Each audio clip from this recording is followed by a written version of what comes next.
behind him. Hannah Fabuki now being walked up towards her stall. They're ready to run. Race 5 on the card.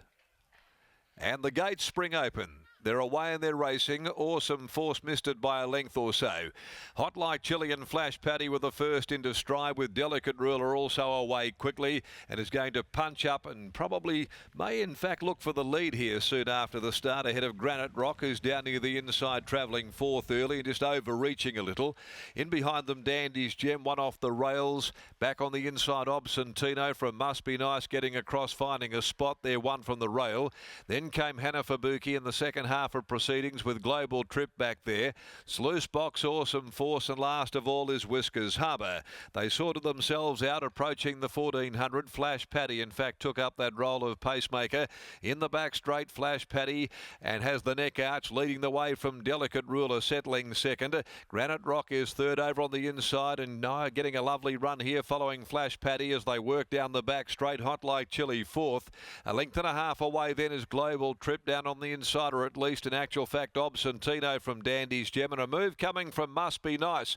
Hooked out 3 deep and got going around the field. Further back, Hannah Fabuki, then Global Trip. Next of all is Awesome Force. Down on the inside is Sluice Box, and still last of all Whiskers Harbour when they leave the back. Nearing the 850, Flash Paddy showing the way. Out by about 3/4 of a length on Delicate Ruler. The move from Must Be Nice has found itself 3 deep, stranded there, working around them.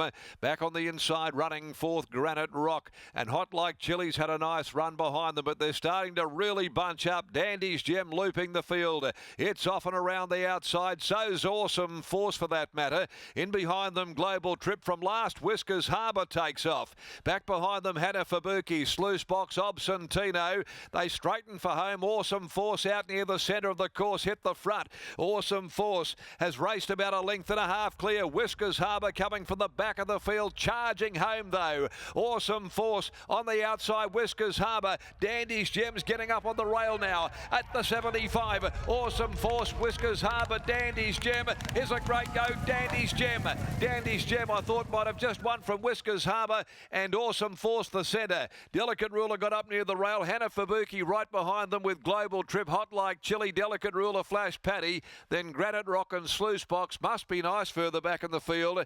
It didn't fire a solitary, and towards the tail is Obsentino. Waiting for the numbers here after a very competitive 5th event of the day. Dandy's Gem, ridden by Paul Harvey, has got up on the inside of Awesome Force, Whiskers Harbour, and scored a slender victory. Number 10, Dandy's Gem, you'll find, will get the verdict here.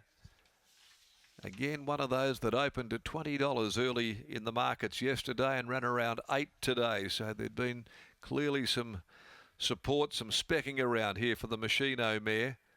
She had some gear changes made by Ambrosia Lee Altieri and handled there by Paul Harvey. He got the lovely run through there. They started to fan off and they were starting to edge their way to the middle of the course. Harvey's gone back inside of them and delivered the victory. Whiskers Harbour the outside, and Awesome Force right behind the Global Trip finished off well. Not far away, Hannah Fabuki. Dandy's Gem and Machino Miss Dandy Mare for Tony Coburn, Mrs. Kirsty Coburn, Julian Stool, B.G. Hardy, Mrs. D. Hardy, and the Bridge Patrol Syndicate.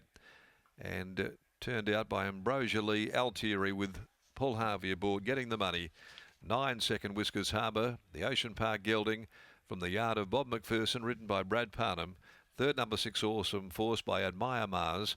Ross Price, Joe has a party. Fourth in number 3, Delicate Warrior. 10, 9, 6 and 3, short head, half head margins, 2:15.59 the time to the 5th. Race 6, the Drummond Golf Handicap with 1 Military Power coming out. They'll go in the next at 5 minutes after 4 as we take you back to Lockie, joining us in the winner's enclosure. Thanks, Darren. I'm now joined by Ambrosia Lee Altieri. Ambrosia Lee, congratulations on the win. Finally, at last, she's back in the winner's circle. Yeah, it was a very good run. I got a little bit worried when Paul got going a bit early, but he knew what he had under him. What did you make of the race? They really bunched at the top of the straight, and to the mare's credit, she looked beaten at the 300-metre mark, but she really found late. Yeah, it was definitely a tough watch.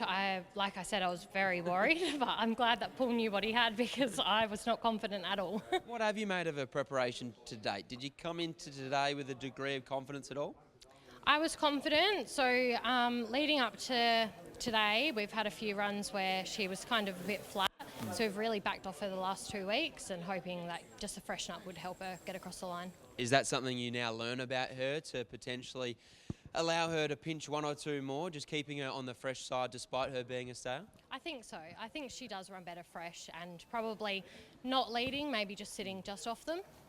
A well-deserved result here. Congratulations. Thank you. There's Ambrosia Lealtieri after the win of Dandy's Gem, and it was Paul Harvey at his very best, and a horse that looked beaten and down and out was just able to lift her off the canvas, and Dandy's Gem back in the winner's circle for the first time in 290 odd days. Yeah, exactly right, Lockie. That was Prime Pont at his absolute best, really getting the most out of Dandy's Gem late in the race when it looked as though that she may have even been headed in the straight there. She was a mare that was very much in form last winter, 12 months ago. She was able to win a couple of races. She was racing with great consistency. We probably haven't seen her at her best thus far this campaign. She's been beaten big margins at her previous couple leading into today.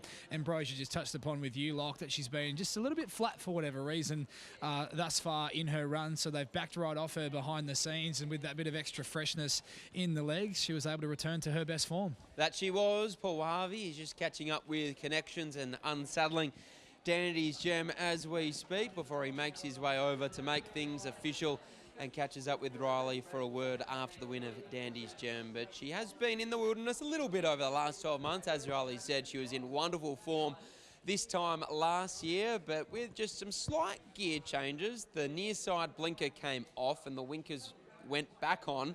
She was able to return to her best in taking out the first leg of the quaddie. Thankfully, Riley, for those that are playing a quaddie, it wasn't without the realms of possibility to see a horse like Dandy's Gem take out the first leg. So whilst this looked like a very open way to start the quaddie, I hope you're still alive. No, he certainly was not, Lockie. It would have been just about a field job for mine, that first leg of the quaddie. Thought you could make a genuine case for 8 or 9 of them. I'm not going to give away whether or not I would have had Dandy's Gem in the quaddie or in my quaddie off the back of how she's been racing at her previous couple of starts. But one thing is for sure is that Paul Harvey does seem to get on best with her, or at least has got on best with her thus far this campaign. Her 2 best runs have been when he's been in the saddle. Paul, congratulations on the performance. It was a tough win. It wasn't really sure where to look late in the race, but she was able to turn her form around. Yeah, same. You know, she probably looked like she's beaten the 200, but she wasn't giving it away. She kept digging, so kept at her, and yeah, she got the result. You've ridden this mare a couple of times already this campaign. What were the conversations like pre-race regarding why she'd maybe been performing below her best, or was there not a lot of dialogue in that space? Well, you know, going back last prep, she was a horse that sat up on the pace. And, you know, she always kept battling on, but it hasn't been the case this prep. Although the races were too short for her early on, she kind of was sitting midfield and hit the line better than what she has been ridden up there, so that was the plan. Were you confident the feel that she gave you in running was that of a horse that could be in the finish? It did look as though that you were happy to really get stuck into her and ask for an effort from her pretty early. Yeah, she was patchy. She got up on the chewy a little bit sort of mid-race and had to bring her back, and when that one went 3 deep, I kind of went with it to keep her in a rhythm rather than getting on her mouth more than anything.